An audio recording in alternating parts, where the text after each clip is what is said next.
할렐루야. 오늘따라 유난히 성도 여러분들의 표정이 밝고 달덩이처럼 환한 것 같습니다. 기분 탓인가요? 아무래도 오늘 교회 오시기 전에 틀림없이 달력을 보고 오신 것 같습니다. 달력을 보니 이번 수요일이 명절입니다. 설 명절. 음력으로는 진정으로 새해가 시작되는 날이죠. 그 명절이 오랜 전통이다 보니까 양력으로 1월 1일이 지나갔음에도 불구하고 또 설 명절을 별도로 지냅니다. 그리고 그 명절에는 가족들을 만나러 가는 것이 역시 오랜 전통이기 때문에 연휴를 만들어 줍니다. 왜 연휴를 만들어 주냐면요, 하루에 다녀올 수가 없잖아요. 어르신들이, 부모님 또는 형님 이런 분들이 옆집에 사는 게 아니기 때문에 며칠 시간을 줘야 갔다가 하루 자고 또 돌아올 수 있는 것입니다. 특히 결혼을 하면 아버님이 두 분, 어머님이 두 분입니다. 저 같은 경우도 제 친아버지가 있지만 장인어른이 제 아버지입니다. 그 다음에 또 제 어머니가 있지만 장모님이 제 어머니예요. 그렇게 두 분의 아버지와 두 분의 어머니를 뵈려면 하루 가지고는 안 되는 것이죠. 그래서 우리나라에서는 명절 당일을 휴일로 지정할 뿐 아니라 명절 하루 전과 그 다음 날까지 휴일로 지정합니다. 하루 열심히 달려가서 하룻밤 자고 그 다음 날 가족들 만나고 뭐 세배도 하고 그리고 그 다음 날 또 열심히 돌아와라. 그런데 이 연휴가 이미 휴일인 토요일이나 주일에 끼어 있으면 그러면 이제 그 연휴의 날짜 숫자가 이제 줄어들기 때문에 대체 공휴일을 지정을 해서 하루 더 쉬게 합니다. 근데 이번 연휴는 그렇게 기존 연휴의 휴일과 중복되는 게 아닌데도 불구하고 내일 월요일을 대체 공휴일로 지정을 해 주었습니다. 얼마나 고마운 일인지 모릅니다. 그래서 연휴가 3일도 짧은 것이 아닌데 연휴가 쭉 길어졌어요. 요즘 이제 주 5일째 근무를 하시는 분들이 꽤 많아져서 토요일부터 휴일로 계산을 하면 토요일, 오늘 주일, 내일 월요일, 화요일, 수요일, 목요일까지 6일째 연휴입니다. 그러면 어떻습니까? 금요일 날 하루 휴가 내야죠. 그러면 금요일, 다시 토요일, 주일, 그러면 한번 써봐. 6, 7, 8, 9일을 쉬는 겁니다. 자, 이쯤 되니까 외국에 나갔다 올 수도 있는 그런 정도. 가족들도 돌보고 집에서 충분히 쉬고 외국 여행까지 다녀올 수 있는 정도로 이렇게 날짜가 연휴가 길어졌습니다. 그래서 그런가 오늘 아침 유난히 표정이 밝으시고 얼굴이 환하십니다. 그리고 오늘은요, 기온도 온화한 것 같아요. 아침에 교회 오는데 춥겠지? 해가지고 이제 코트를 입고는 왔는데 저 안쪽에 벗어 놓았습니다. 장갑을 끼려고 보니까 날씨가 안 추운 것 같은 거예요. 많이 춥진 않은가 보다. 주머니에 손 놓고 오지 뭐 이렇게. 그러고서 이제 교회에 왔습니다. 그런데 오늘은 날이 좀 온화한 것 같습니다. 그런 의미에서 사모님, 히터를 잠깐 끄면 좋을 것 같습니다. 괜찮으시죠 다들? 추우면 목이 갈라지고 피가 나도 히터를 틀어야 됩니다. 그러나 지금 이제 오히려 히터를 틀면 목이 저뿐 아니라 여러분들도 목이 이렇게 좀 불편할 수 있고 또 눈꺼풀이 유난히 무거워지는 분들도 있습니다. 그런 분들도 좀 도와주시면 고맙겠습니다. 자, 그런데요, 내일 전국적으로 눈이 온답니다. 전에 자주 말씀드렸죠. 제 일기예보를 자세히 보는데 지금 중국 지역에 눈을 엄청나게 뿌렸던 거대한 눈구름이 지금 서해바다를 넘어 우리나라에 오고 있습니다. 그래서 이제 내일 아침부터 눈발이 날리기 시작할 것 같은데 뭐 어떤 일기예보에는 이틀 내내 눈이 온다 그런 말도 있고 이제 내일 오후쯤에 눈발이 좀 날리다가 그친다 그런 말도 있습니다. 그래서 연휴 기간에 멀리 왕래하셔야 되는 분들 살짝 걱정이 되실지도 모르겠습니다. 혹시 눈 때문에 길이 막히지는 않을까, 뭐 그런 걱정. 그 다음에 이제 오늘까지는 날씨가 온화한데 내일 오후부터는 또 이제 찬바람이 불기 시작을 해서 이번 연휴 기간에 설날 전후로 해서는 제법 쌀쌀하다고 합니다. 그러니 따뜻하게 입으시고 그 다음에 운전하시는 분들 안전운전 기도하면서 그렇게 운전하시고, 그래서 가족들을 반갑게 잘 만나시고 가족들과 함께 재미난 시간 잘 보내시고, 그리고 또 무사히 귀가하셔서 쉬실 수 있었으면 좋겠습니다. 이따 광고를 드리겠습니다만 명절 연휴 기간에 이제 우리 3일 예배는 쉬기로 했습니다. 그 다음에 새벽 예배는 교회 출석해서 드리는 것은 아니고 이제 비대면으로 영상으로 대신하도록 했습니다. 기도를 쉴 수는 없잖아요. 그 다음에 이제 우리가 매일 조금씩 말씀을 읽는 그런 이제 모든 성도가 함께 말씀을 묵상하는 그런 신앙 운동을 지금 이어오고 있는데 명절 연휴라고 그걸 끊을 수는 없죠. 그래서 주보에 이번 한 주간 동안 묵상해야 될 말씀 본문이 잘 소개되어 있고, 혹시 오늘 교회 출석해서 주보를 받아보지 못하시는 분들도 어플리케이션으로 생명의 삶 어플리케이션을 다운받으면 무료로 날마다 묵상집을 읽는 것과 똑같이 그렇게 도움을 받으실 수 있습니다. 그리고 또 이 주제에 대한 말씀, 짤막짤막한 말씀이 되겠습니다만 연휴 기간 동안에도 이 말씀을 이렇게 선포한 내용을 잘 저장을 해서 올려드리도록 하겠습니다. 어쨌든 여러분 너무나 반갑고 또 이렇게 환한 모습으로 보니까 참 좋습니다. 항상 예수님 안에서 이렇게 웃으시고 예수님 안에서 마음이 평안하시고 예수님 안에서 기쁨이 넘치시기를 바랍니다. 믿음은 우리를 편안하게 만들고 믿음은 우리를 기쁘게 만듭니다. 강 건너 저쪽으로 가야 됩니다. 그런데 다리가 있어요. 너무 멀어. 빨리 건너가야 돼. 그런데 불행인지 다행인지 한겨울에 강물이 얼었어요. 강물이 얼었어. 그래서 어쩌면 이 얼음을 밟고 저 멀리 다리까지 안 가고 그대로 강 건너편으로 갈 수도 있을 것 같아. 자, 이때 이 얼음이 두께가 30cm가 넘는 엄청난 얼음이다. 막 발로 쾅쾅쾅쾅 뛰어가도 깨지지 않는다. 그런 믿음이 있으면 어떻습니까? 편안해요. 그 얼음 위를 걸어가면서 편안합니다. 휘파람을 불면서 랄랄라 하면서 갈 수 있습니다. 옆 사람이랑 얘기해가면서. 자, 그런데 야, 저 강 가운데는 얼음이 좀 얇은 것 같아. 야, 오다가 뻐그럭 하면서 얼음에 금 가는 소리 혹시 못 들었어? 나만 들었나? 이렇게 얼음이 두껍지 않다, 위험할 수도 있다 라는 생각이 들면 편안함은 날아갔습니다. 불안해가지고 눈이 토끼눈처럼 동그래지고 어떻게 된 거지? 믿음은 우리를 편안하게 만드는데 의심은 우리를 두렵게 만듭니다. 예수님께서 우리와 함께 하십니다. 그게 믿어지면 걱정 없어요. 하하하하, 걱정 없습니다. 그렇게 웃고 있는데 배에서는 꼬르륵 소리가 납니다. 그래도 걱정 없는 거예요. 하도 굶어서 피골이 상접했는데 걱정이 없는 거예요. 왜? 예수님께서 함께 하신다는 믿음이 있으니까.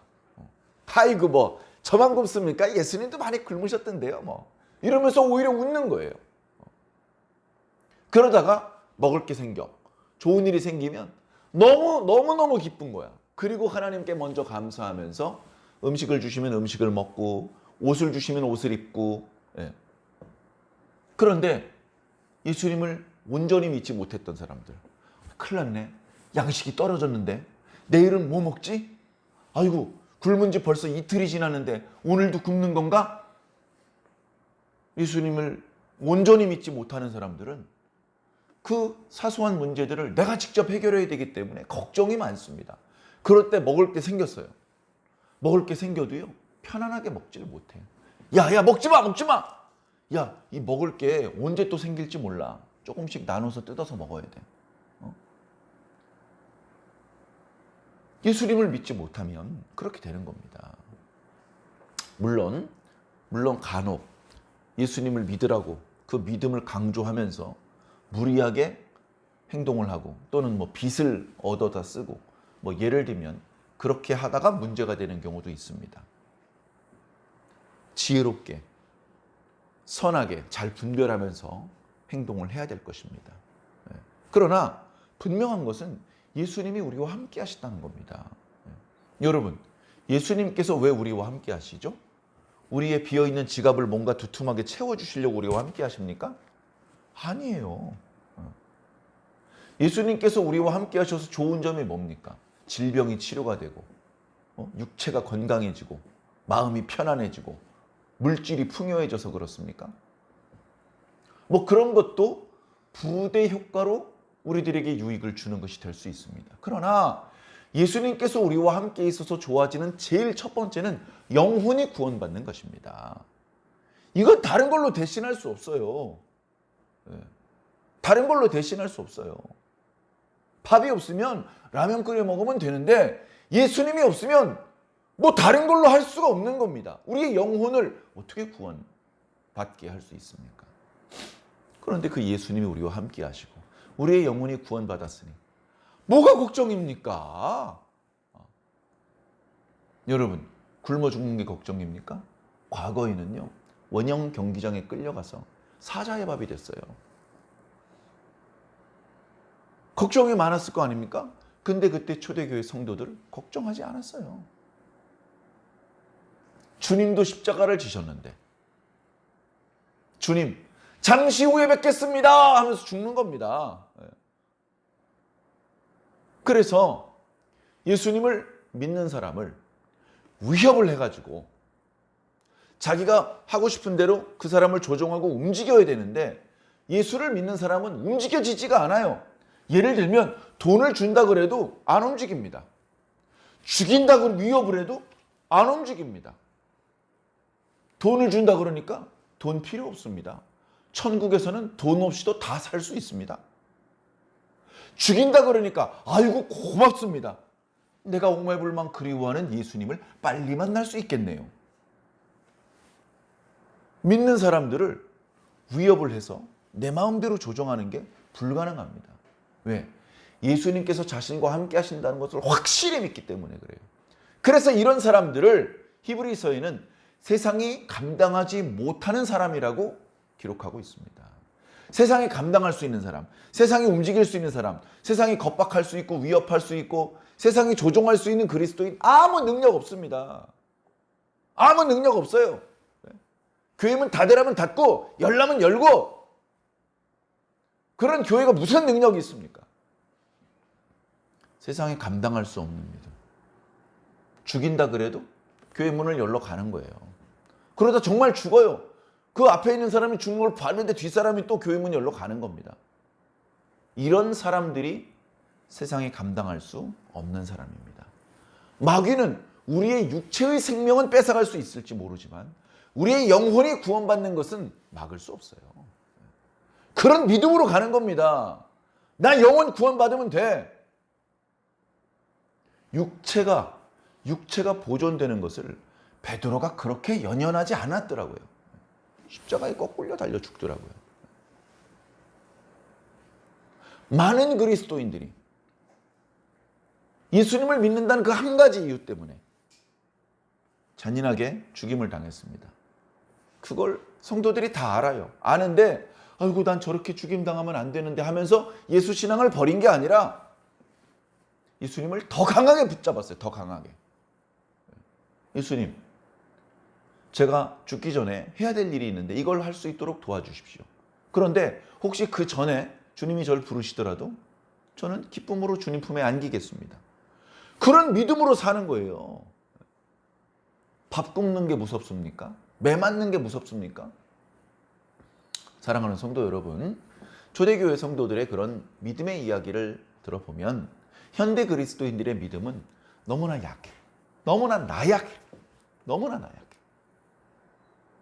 너무나 어떤 믿음의 어떤 그 에너지, 능력, 야수성, 세상에 감당할 수 없는 강력한 힘, 어떤 권위, 그런 게 잘 안 느껴져요.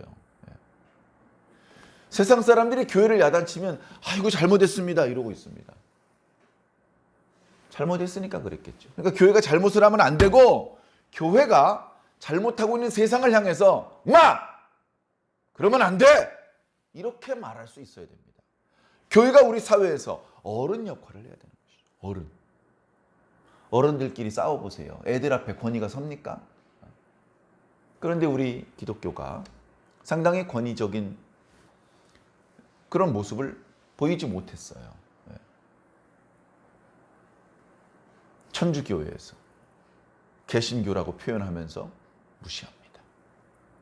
세상 불신자들이 교회를 향해서 너무 이기적인 거 아니야? 비난합니다. 타 종교인들이 왜 기독교는 자기만 구원을 받는다지? 불교를 비롯해서 다른 종교는 자기만 구원을 받는다고까지는 힘주어 강조하지 않는데, 기독교는 오직 예수 이러고 시작하잖아요. 그러니까 뭔가 종교인들끼리의 대타협도 잘 안 되고, 교회가 문제야. 천주교는 그래도 좀 나아. 교회가 문제야, 교회가. 술, 담배도 부정적으로 표현하고, 제사 드리는 것도 못하게 하고. 사랑하는 성도 여러분, 이런 분위기입니다. 이런 분위기에 휩쓸려서 예수님께서 뭐라고 말씀하셨는지, 성경에 어떻게 기록되어 있는지는 잊어버린 채 세상 사람들의 의견에 충실하면 진정한 그리스도인이라고 볼 수 없죠. 우리는 그리스도인인 척하는 세상 사람이 되지 말고 진짜 그리스도인이 되어야 됩니다. 진짜 그리스도인은 그리스도, 예수님의 말씀에 집중하는 사람들입니다. 예수님의 말씀을 좋아하고, 예수님의 말씀을 듣고 또 듣고, 예수님의 말씀 속에 담겨져 있는 의미를 정확하게 이해하고, 그걸 믿고 그대로 실천하는 사람, 이게 진짜 그리스도인 아닙니까?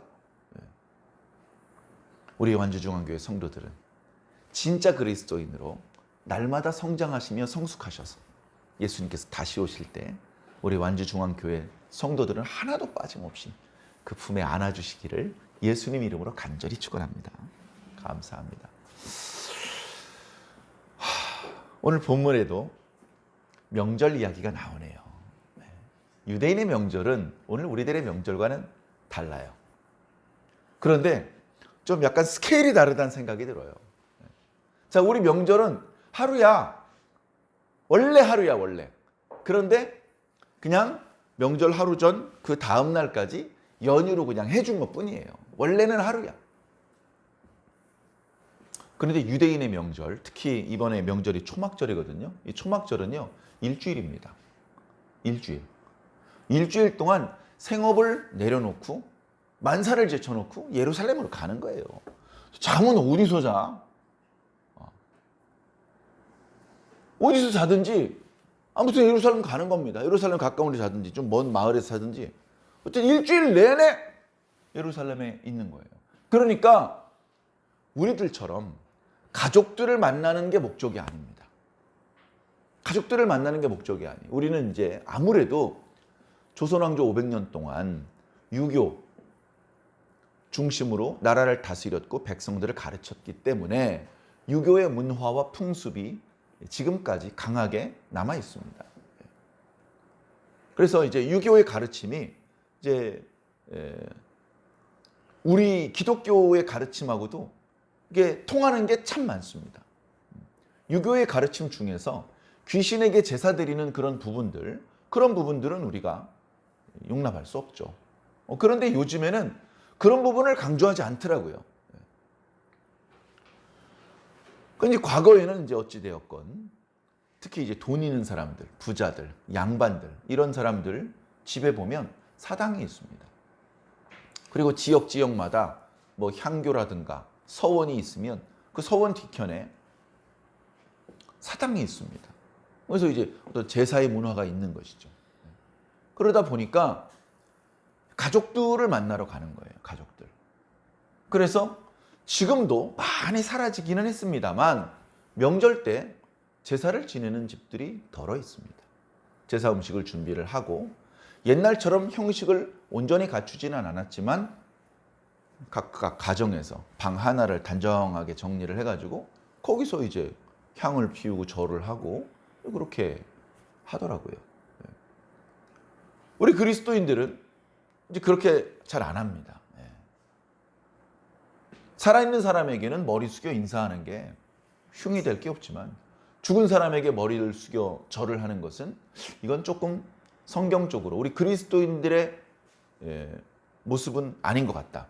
그래서 그 돌아가시는 분들, 뭐 예를 들면 장례집에 가도 그렇고 제사집에 가도 그렇고 그 돌아가신 분의 영혼을 위해서 기도하는 것이지, 그죠? 머리를 숙이지만 하나님께 머리를 숙이는 것이지 그 돌아가시는 분에게 머리를 숙이는 의미는 아니죠. 그리고 이제 둘러 앉아서 하나님께 그 고인의 영혼을 위해서 기도하고 찬송 부르고 예배를 드립니다. 그렇게 이제 많이 바뀌었는데 아직도 이렇게 제사를 드리는 분들이 있어요. 자, 그러다 보니까 명절하면 어떤 느낌이냐? 가족들을 만나러 가는 거예요. 오늘 예배 시작할 때 유난히 이 젊은 학생들의 표정이 밝았던 이유는 이번에 명절에 어른들을 뵈면 뭔가 좋은 일이 생길 것으로 확신하고 있는 것 같습니다. 역시 확신은 마음을 편안하게 하는 것 같아요. 자, 그런데 유대인들은 가족들을 만나는 게 아니에요. 유대인들은 하나님을 만나러 가는 거예요. 차원이 다른 것이죠.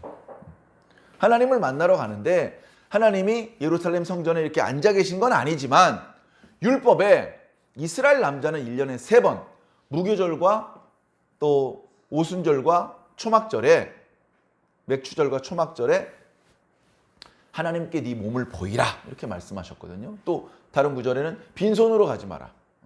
그래서 하나님께 예물을 가지고 성전에 갑니다. 예물을 바치고 제사를 드립니다.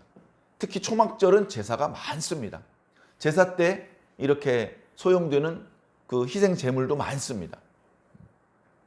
1년 동안 땀 흘려 일한 것에 대해서 하나님께서 오곡백과로 축복해 주신 것에 대해서 감사하는, 그러니까 추수한 어떤 고물이 많다 보니까 제사도 더 많이 하나님 앞에 드릴 수 있는 것이죠.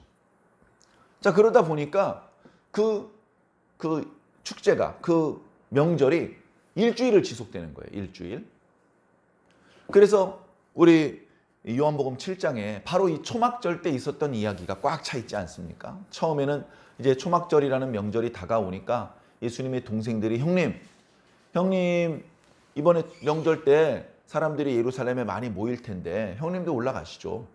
형님도 저희와 함께 올라가십시다. 사람들 많은 데서 말씀도 전하시고 하셔야죠. 그런데 예수님께서는 아직 내 때가 되지 않았다. 먼저들 올라가라. 나는 나중에 혼자 올라가겠다. 그렇게 말씀을 하셨죠. 그리고서는 은밀히 올라가셨습니다. 처음에는 당신을 드러내지 않으셨다가 명절 중간쯤 되셨을 때에는 이제 사람들 사이에 나타나셔서 말씀을 전하기 시작하셨습니다. 꽤 많은 사람들이 모였습니다.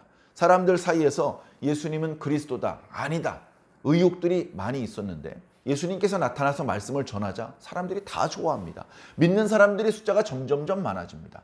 그러다 보니까 당국자들과의 어떤 논쟁이 생기기도 합니다. 그 논쟁의 모습을 옆에서 봅니다. 뭐라고 논쟁했는지, 그 사람들에서 어떤 말씀을 설교하셨는지까지는 소개되고 있지 않습니다만, 그러나 그 논쟁을 하는 모습을 본 주변의 유대인들의 반응들이 또 소개되고 있습니다. 야, 이거 뭐 당국자들이 이 예수라는 사람을 죽인다고 하면서 막상 죽이는 사람이 하나도 없네. 숨어있지 않고 저렇게 드러내놓고 많은 사람들 앞에서 이렇게 설교를 하고 있는데 아무도 제지를 하지 않고 있네. 그리고 이렇게 논쟁을 하는 거 보니까 막 싸우는 게 아니고 가만히 들어보니까 이 당국자들이 예수님에게 밀리고 있네. 뭐 예를 들면 이런 주변 사람들의 반응도 보이는 겁니다. 자, 그러다가 오늘 말씀에 명절 마지막 날이 되었어요. 초막절은 7일 동안 이어지고 8번째 날 대회라고 해서 일을 하지 않고 모든 사람들이 성전에 모여서 하나님 앞에 마지막으로 제사를 드리는 그런 날입니다. 그 명절 마지막 날에 예수님께서 이제 몇몇 사람들 앞에서 말씀을 전하시는 것이 아니라 사람들이 많이 운집해 있는 곳에서 가만히 서 계시다가 갑자기 손을 들고 큰 소리로 외치시는 겁니다.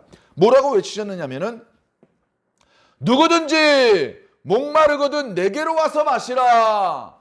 이렇게 말씀을 하셨습니다. 예수님께 뭐 물이 있나?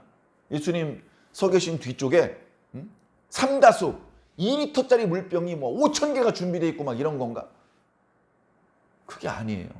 예수님께서 주시는 물은 먹고 다시 목말라지는 물이 아니라 먹으면 그 속에서 샘이 솟아서 영원히 목마르지 않는 물이다. 다시 말해서 영적인 물입니다. 예수님께서 자신을 생명의 떡이라고 소개하실 때에 정말로 떡을 말씀하시는 것이 아니고 당신이 영적인 음식, 영적인 음료라는 것을 말씀해 주시는 겁니다. 그래서 나는 생명의 떡이니 나를 먹는 자는 배고프지 줄이지 않을 것이요. 내게서 마시는 자는 목마르지 않을 것이라고 말씀하셨던 것입니다. 정말로 예수님의 살을 뜯어먹고 예수님의 피를 마시는 의미가 아니라 예수님을 믿으면 영생을 얻을 것이라는 말씀을 해 주셨던 것입니다. 그때는 마음속에서 생수의 샘이 솟아날 것이라고 말씀하셨습니다. 오늘 말씀을 보니까 샘이 아주 크게 터졌네요. 강이 되었습니다. 38절에 나를 믿는 자는 성경의 이름과 같이 그 배에서 생수의 강이 흘러나오리라. 할렐루야! 그 속에서 생수의 강이 흘러나옵니다. 사람들마다 막 여기서 막 물이 쏟아져 나옵니까? 무슨 영화 고요한 바다였나요? 거기서 보면은 뭐 이상한 물을 마시니까 뭐 몸속에서 막 물이 터져 나오면서 죽는데 푸른 물이 아니죠. 생명수가 아니라 사망수죠. 사망수. 먹으면 죽는 물이니까. 생명수입니다. 이 물은. 자, 그런데 39절에 이제 이 예수님께서 직접 하신 말씀은 아니지만 말씀을 기록했던 사도 요한이 그 의미를 설명해 주고 있습니다. 자, 이것은 생수의 강이 터져 나온다는 이 말씀의 의미는 믿는 자들이 받을 성령을 가리켜 하신 말씀이다. 예수님을 믿는 자들은 영생을 얻을 것입니다. 예수님을 믿는 자들은 성령을 받을 것입니다. 그런데 괄호 안에 예수님께서 아직 영광을 받지 못하셨기 때문에 사람들이 성령을 받지 못했다라고 말씀하고 있습니다. 예수님께서 아직 영광을 못 받으셨어요. 영광 나중에는 받으셨습니까? 예, 영광 받으셨습니다. 예수님께서 언제 영광 받으셨어요? 많은 사람들이 예수님께서 제자들 앞에 그 몸이 공중으로 떠오르면서 승천하실 때 영광을 받으신 줄 알아요.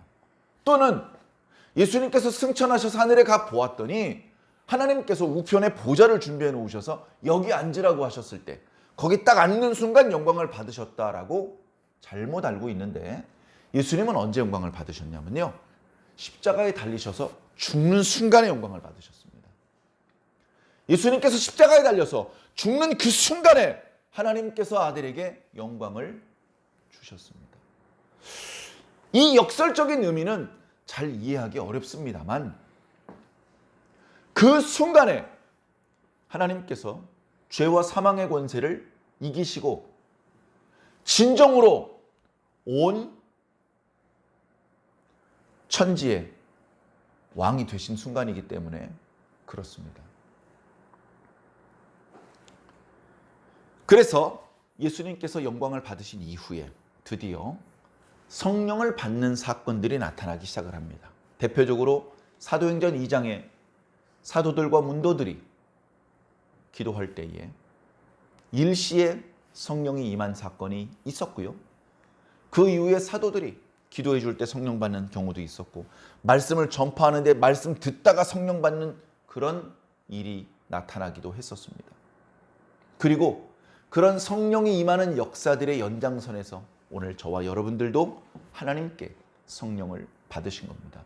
우리가 성령을 받은 것은 예수님께서 영광을 얻으셨기 때문에 그렇습니다. 관련해서 더 드릴 말씀이 많지만 조금 어렵고 길어질 것 같으니까 여기까지 하고 40절 말씀을 보겠습니다. 자, 이 말씀을 들은 무리 중에 무슨 말씀을 들었죠? 누구든지 목마르거든 내게로 와서 마시라. 나를 믿는 자는 성경의 이름과 같이 그 배에서 생수의 강이 흘러나오리라 라는 말씀을 들었던 사람들이 반응이 엇갈립니다. 어떤 사람들은 말합니다. 이 사람이 참으로 그 선지자다. 그 선지자는 누구냐면 여러 번 설명드렸지만 모세가 오랜 후에 하나님께서 백성들 가운데 나 같은 선지자 하나를 세울 것이니 그때는 제발 너희 마음을 강팍해 하지 말고 그 선지자의 말씀을 좀 들어라. 이렇게 말씀하셨던 선지자, 모세가 예고했던 그 선지자가 바로 이분이 아니겠느냐라는 말을 하는 사람이 있습니다. 그리고 그 옆에 또 다른 사람은 아니야. 그 선지자 정도가 아니라 그리스도셔.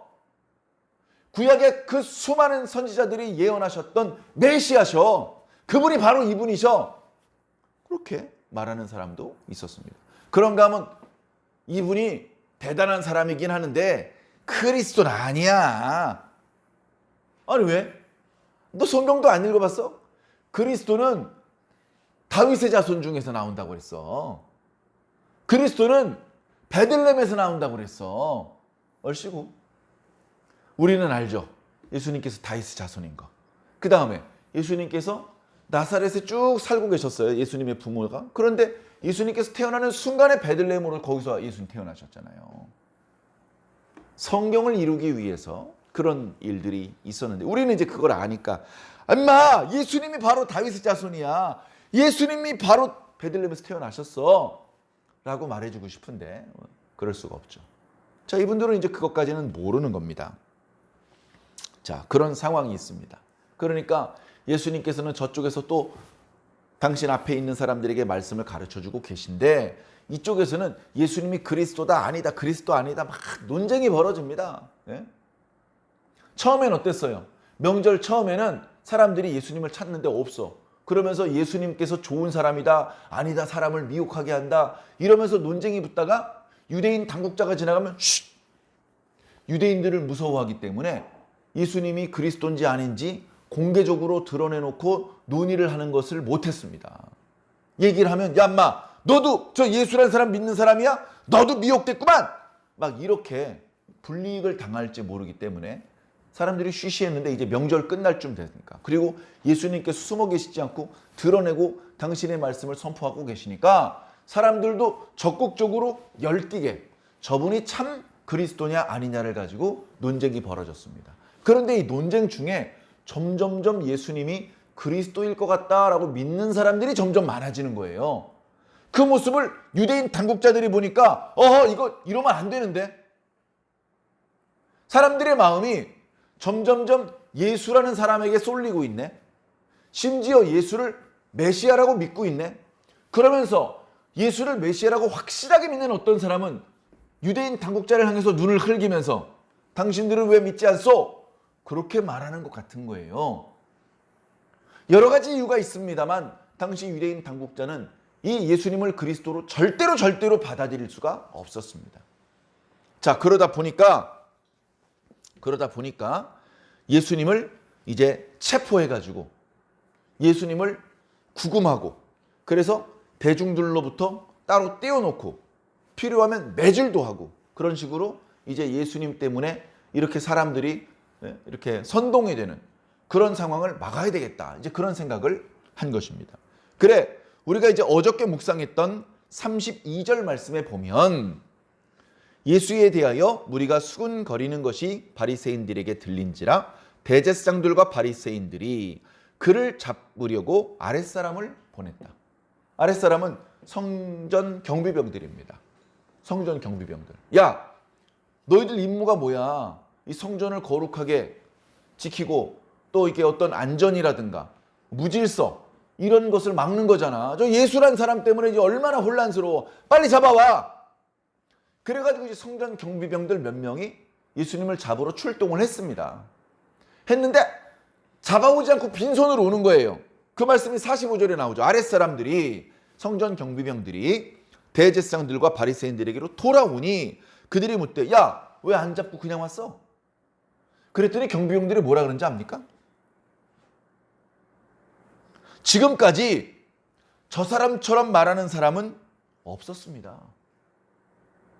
다시 말해 저 예수라는 사람이 하는 말, 말씀, 설교, 저 설교처럼 권위 있는 설교, 구약 성경의 모든 말씀을 아우르는 설교, 하나님의 깊은 뜻이 담겨져 있는 설교, 듣는 사람의 마음을 감동시키는 설교, 지금 이 시대에 꼭 필요한 설교, 딱 들으면 야, 권세 있는, 권위 있는 말씀이로구나 라고 탄복할 수밖에 없는 설교, 이런 설교를 하시는 분이 없었다는 거예요.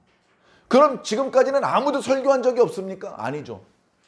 회당마다 서기관들이 설교를 했습니다. 그런데 예수님께서 어느 날 회당에 들어가셔서 설교를 하시는데 그 설교를 듣자 그 자리에 모여있던 유대인들이 다 말했죠. 야, 이거 뭐냐? 야, 이거 엄청 권위 있는 말씀이다. 저 서기관들하고 달라. 이렇게 말했었습니다. 그러니까 이 성변 경비병들도 느낀 것이죠. 우리가 보니까 무리하게 사람을 선동하고 속이고 뭐 금품을 갈취하고 그런 게 아니야. 이 예수라는 분은 정말 선지자 같아. 보니까 병자를 위해서 기도하니까 병이 고쳐져. 너무나 놀라운 능력이 나타나. 그런데다가 돈도 요구하지 않아. 이 진짜 선지자다, 진짜 선지자. 성전 경비병들이 예수님을 체포하러 가서 자세히 조사해 보니까 나쁜 사람이 아니야. 오히려 하나님께로부터 오신 분이야. 그렇게 하나님께로 오신 분을 성전 경비병들이 때리고 결박하고 이러면 안 되지. 그래서 차마 예수님을 잡지 못하고 빈손으로 돌아온 겁니다. 그랬더니 이제 당국자들이 또 야단치는 거죠. 야, 임마! 너희들도 미혹된 거냐? 정말 답답하네. 야, 당국자들 중에서도 미혹된 사람들이 있느냐? 예수에게 미혹된 자들은 율법을 모르는 저주 받은 자들이다. 이렇게 험한 말을 우리 성경에는 참 신사적으로 표현했는데요. 간단히 말씀드려서 육두문자 한마디 딱 하고 있는 겁니다. 막 예수님 욕하는 것이죠. 근데 그 자리에 니고데모가 나타난 거예요. 니고데모는 요한복음 3장에 등장했던 사람입니다.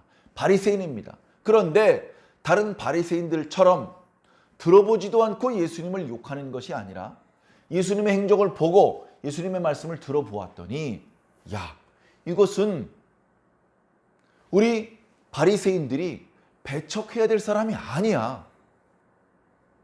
하나님께로부터 오신 분이야.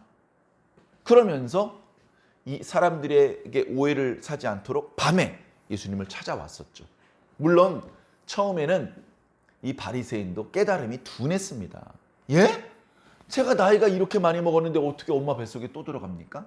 이런 엉뚱한 소리를 할 수밖에 없었습니다. 예수님께서 딱 하셔가지고 야, 너 이스라엘의 선생된 자가 이 정도도 이해를 하지 못하느냐? 야, 땅의 일도 이해를 못하면 내가 하늘의 일을 얘기하면 어떻게 이해를 하겠느냐?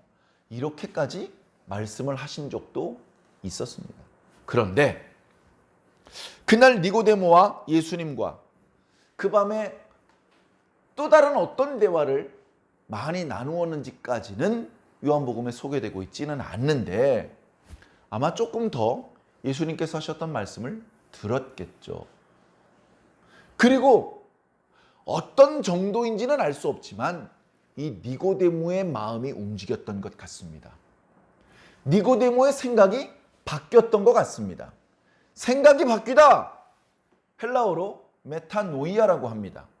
그 단어를 회개한다라고 표현하기도 합니다. 회개하라 천국에 가까웠느니라. 그런데 원문의 의미를 충실하게 살려서 다시 말씀드리면 생각을 바꾸라 천국이 가까이 왔느니라. 니고데모는 생각을 바꿨어요. 예수님의 말씀을 들으면서 생각이 바뀌었던 겁니다. 자, 그래서 오늘 말씀에 이런 멘트를 날리는 거예요. 동료 바리새인들과 함께 이렇게 서 있습니다. 예수님께 대하여 막 함부로 욕하는 친구들의 말을 듣습니다. 듣다가 그 친구들이 자기를 쳐다봅니다. 야, 니고데모, 너도 한마디 해봐. 네 생각은 어때? 그때 니고데모가 한마디를 한 겁니다. 야, 우리 율법에 그 사람이 어떻게 행동을 하는지 알아보지도 않고 무조건 정죄하는 법이 있냐? 이렇게 말을 했습니다. 예수님을 보면 두둔한 말도 아니에요. 우리 율법은 사람의 말을 듣고 그 행한 것을 알아보기 전에 심판하느냐? 판단하느냐? 아니죠. 넌 죄인이야! 라고 선언하기 전에 그 사람이 정말 죄인인지 충분히 알아봅니다. 그 사람이 뭐라고 말했는지. 그 사람의 말을 들어본 사람들을 불러서 조사를 해봅니다. 이 사람이 이렇게 말한 거 맞아? 아, 그건 아니야? 아, 그렇게 말한 거야? 이 사람이 이렇게 행동한 거 맞아? 봤어? 틀림없어? 이렇게 주변 사람들의 이야기를 충분히 들어보고 그 사람이 정말로 죄인인지 아닌지를 판단해야 되는 것이죠. 그런데 어떻습니까? 지금 유대인들은? 백성들은 알아요. 백성들은 가까이서 예수님의 말씀을 들었고 가까이서 예수님의 능력이 나타나는 걸 봤어요. 그런데 정작 바리새인들은 직접 예수님의 말씀을 들어보지 않았고 직접 그 능력을 목격하지 못했습니다. 소문으로만 듣는 것이죠. 그리고서 잘 알지도 못하면서 함부로 말하고 있는 겁니다. 그래, 니고데모가 부드럽게 얘기한 거예요. 이복의 친구들, 우리가 그렇게 함부로 정죄하고 하기 전에 이 사람에 대해서 충분히 좀 조사해 볼 필요가 있지 않겠나? 이 사람이 뭐라고 말하는지도 좀 들어보고 이 사람이 지금까지 어떤 행실을 하면서 살아왔는 조사를 해보고 그런 다음에 이놈 나쁜 놈이다 라고 정죄를 해도 늦지 않을 걸세. 이런 식으로 이야기를 한 것이죠. 그랬는데 친구들이 그래, 맞아, 우리가 좀 지나쳤던 것 같아. 듣고 보니 이 친구 말이 맞네. 좋아, 그럼 이제부터 우리가 본격적으로 저 예수란 사람이 어떤 사람인지 조사를 해보죠. 이렇게 나왔으면 참 좋았겠지만 그 옆에 바리새인들이 야 임마, 너도 갈릴리에서 왔냐? 야, 생각 좀 해봐. 갈릴리에서 언제 선지자가 난 적이 있어? 저 예수는 갈릴리에서 온 사람이잖아. 그 출신이 갈릴리이기 때문에 그 사람이 아무리 올바른 하나님의 말씀을 선포하고 아무리 올바른 하나님의 일을 행하고 있더라도 인정하지 않겠다는 겁니다. 이 얼마나 어리석은 판단 기준입니까? 율법을 모세에게 배웠다면서 자신들은 모세의 제자라고 자부하고 있으면서 모세가 가르친 대로 안 하고 있어요. 사랑하는 성도 여러분, 제가 오늘 말씀을 읽으면서 말씀 제목을 무엇으로 할까 고민이 많았습니다. 그러다가 누구든지 내게로 와서 마시라로 정했었습니다. 그랬다가 여러분들 받아본 주보에 기록된 대로 오늘 아침에 다시 바꿨습니다. 갑자기 의인이 된 사람들. 자, 니고데모는요, 다른 12제자처럼 예수님과 오랜 기간 함께 동행하면서 합숙하면서 말씀을 배우고 기적을 목격하고 이랬던 사람이 아니에요. 니고데모는 꽤 오래전, 며칠 전도 아니야, 몇 달 전이나 어쩌면 1년 이상 오래됐는지도 모르겠습니다만 밤에 사람들의 눈을 피해서 예수님 계신 곳에 와가지고 예수님과 잠깐 대화를 나누었을 뿐입니다. 근데 어떻게 됐어요? 갑자기 예수님 편이 됐어요. 그죠? 그 이야기가 요한복음 3장에 나오잖아요. 4장에 누가 나오죠? 사마리아 여인. 우물가에서 몇 마디 나눴어요. 갑자기 예수님을 전도하는 사람이 됐습니다. 예? 1장에 보세요. 안드레가요, 전에는 누구 제자였냐면요, 세리자 요한의 제자였어요. 근데 요한이 자꾸 뭐라 그럽니까? 저 세상죄를 짊어지고 있는 하나님의 어린 양을 보라 라고 하니까 하나님의 어린 양이요? 선생님, 우리 선생님께서 하나님의 어린 양이라고 그러시는데요 하면서 그분을 따라가다 보니까 아이고야, 선지자들이 예언하던 메시아네, 형 하면서 베드로를 전도하는 사람이 됐습니다. 빌립이 갑자기 예수님의 사람이 됐어요. 심지어 제자가 되었습니다.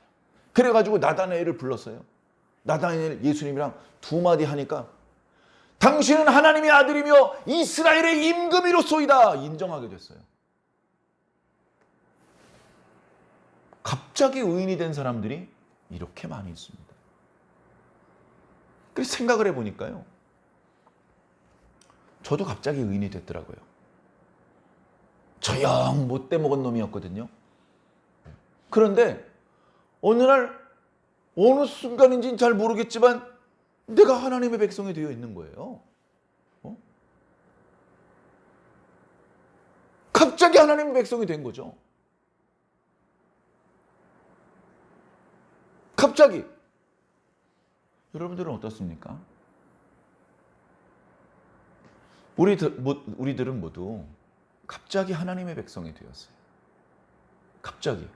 물론 니고데모가 오늘 이런 말씀을 했다고 해서 예수님을 믿는 사람이다, 이렇게 단정하기는 아직 어려워요. 아직 신앙이 좀 성장해야 되고 성숙해야 되죠. 시작은 한 것 같은데 아직 완성된 건 아니야. 그죠? 저는 시작의 부분을 말씀드리는 겁니다. 누구나 갑자기 시작합니다. 나 3일 후부터 예수님 믿어야지. 예수님 이렇게 믿어지지?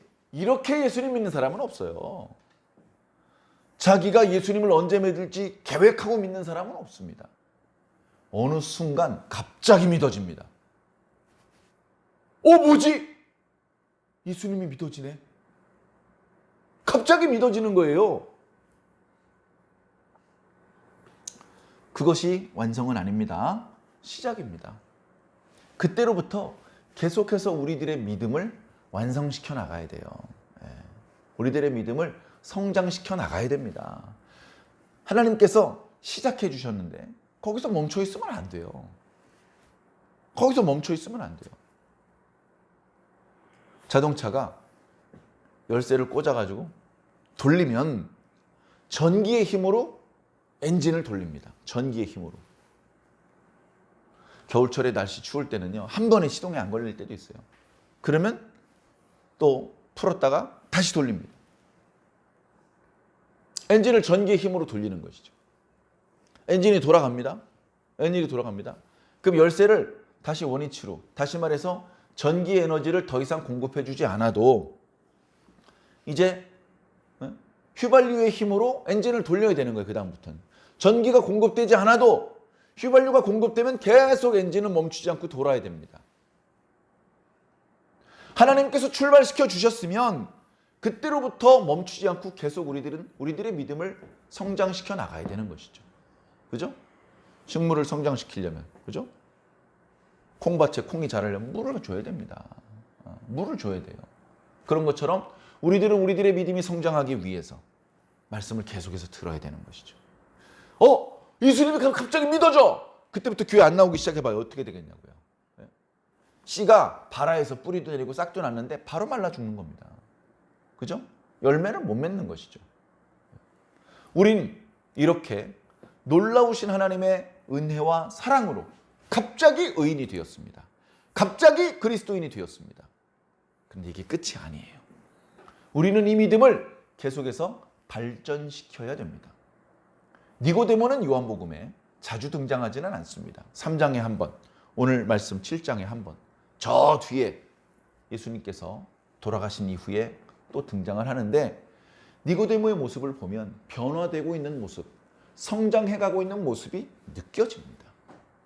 처음에는 전혀 엉뚱한 소리를 했어요. 그런데 오늘만 해도 유일하게 바리새인 중에 정신이 똑바로 박힌 말을 하고 있지 않습니까? 그러다가 나중에 예수님께서 죽으신 이후에 예수님의 시신을 수습하고 장사 지내는, 다른 제자들도 하지 못했던 일을 해내는 그런 모습을 보입니다. 예수님께서 죽으셨다고 실패자다, 예수님 욕하고, 그런 게 아니고 예수님께서 죽으셨고 이제 더 이상 아무 말씀도 할 수 없고 능력도 나타나지 않지만 그 예수님을 믿고 사랑하는 마음이 있기 때문에 그런 행동을 했던 것입니다. 사랑하는 성도 여러분, 저와 여러분들의 믿음은 어떻습니까? 갑자기 시작되었습니다. 이제 이 믿음을 계속해서 건강하게 키워 나가야 될 것입니다. 예수님께서 죽는 순간 제자들의 멱살을 잡으며 돈 내라 이 사기꾼들아, 이렇게 말하는 사람은 그 믿음을 건강하게 키운 사람이 아닙니다. 교회 헌금을 하면서 우리 아내의 병을 치료해 주십시오. 헌금도 많이 하고 기도도 많이 했습니다. 근데 아내가 죽었어요. 담임 목사님 멱살을 잡고 돈 내놔! 욕하면서 기도하면 아내의 병이 치료된다고 그랬잖아. 믿음이 건강한 상태가 아닌 거예요. 건강하게 듣고 보고 말하고 생각할 수 있는 상태가 아닌 것입니다. 우리는 하나님의 말씀을 오랫동안 들은 것 같고 성경 말씀을 제법 많이 읽은 것 같은데도요, 아직 멀었어요.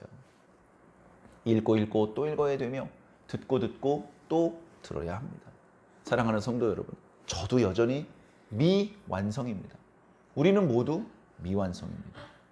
사랑하는 성도 여러분, 힘을 내시기 바랍니다. 계속해서 말씀을 들을 수 있도록 허락해 주셨다는 것은 우리를 사랑하시고 우리를 포기하지 않으셨다는 뜻이니 기회 되는 대로 부지런히 말씀을 읽고 들으셔서 여러분들 속에 시작한 하나님의 착한 일이 아름답게 완성될 수 있도록, 그래서 마지막 순간에 이 모든 것이 하나님 덕분이라 고백하며 하나님께 감사와 찬송의 기쁨의 노래를 불러드릴 수 있는 저와 여러분들이 모두 되시기를 예수님 이름으로 간절히 축원합니다.